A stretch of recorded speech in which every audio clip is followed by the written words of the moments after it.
Residents in Missouri are criticizing police for what they call inaction to reports of missing Black women in the area. Yeah, this is all surrounding a case from a few weeks ago. A 22-year-old Black woman escaped from a man in Excelsior Springs who she says raped her and kept her hostage in his basement for a month.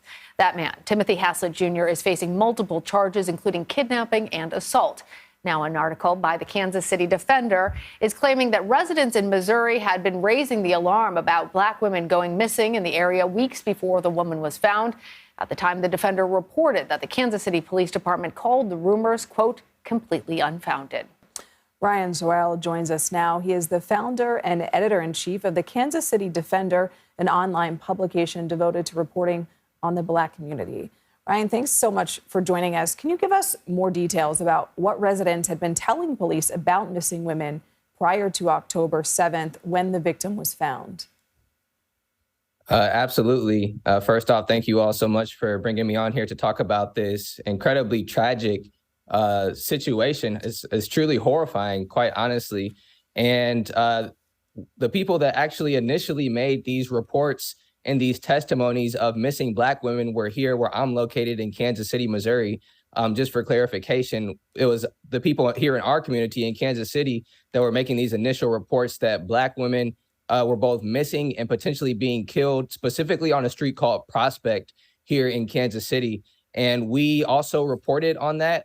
We talked to numerous people in our community who said that missing Black women were, being snatched off of this street called Prospect in Kansas City, Missouri. And despite the fact that we reported it, despite the fact that numerous community members were also raising the alarm about this issue, the Kansas City Police Department, without contacting us to see where we got this information from, without reaching out to anyone in the community whatsoever, without reaching out to any community leaders, our Kansas City Police Department responded 3 days later and said that the reports that we made were completely unfounded without doing any type of investigation whatsoever. And of course, as you all mentioned, about a month later, after the police department said that those reports were completely unfounded, this woman from Excelsior Springs who escaped from this man's basement said that she had actually been picked up and snatched off of Prospect Avenue here in Kansas City at the exact same time period that we said in our reporting, and that people in our community were reporting that Black women were being snatched from this street called Prospect.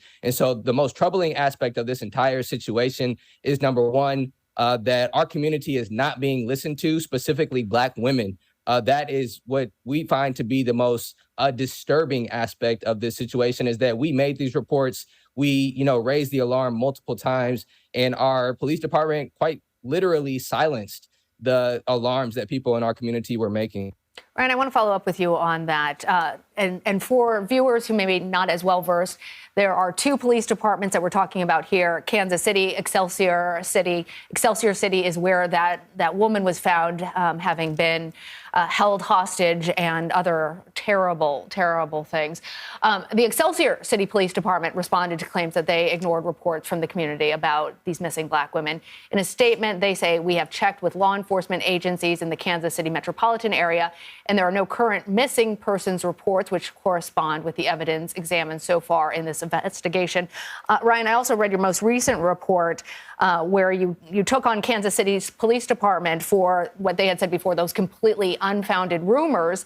And it still says that we do maintain that there's no indication that what you guys reported was accurate, even after this woman was found. And we should also tell our viewers that there is the possibility that there were other victims that are still being investigated. How do you account for both what you've heard from these police departments, those statements, and also do you feel like even after this has come to light that these reports are still not being taken seriously? Absolutely. I think that both of those are excellent questions. And quite frankly, to us in the community, with the police department maintaining their position that what they initially said, that these reports in the community were completely unfounded, even after this woman who escaped this situation said herself, she's the victim. And she said herself, she got picked up off of Kansas City, this street called Prospect in Kansas City. And so for the police department to continue and say that the reports of missing people from this particular street were completely unfounded is honestly a slap in the face to the people in our community. It once again just drives their credibility down, quite frankly. And it's once again just very troubling. And I think that the primary problem here that we see is that in that statement that you just mentioned from the Excelsior Springs Police Department, where they say they don't have any missing persons reports that correlate the two, what we can look at is that the woman who actually escaped did not have a missing persons report on her.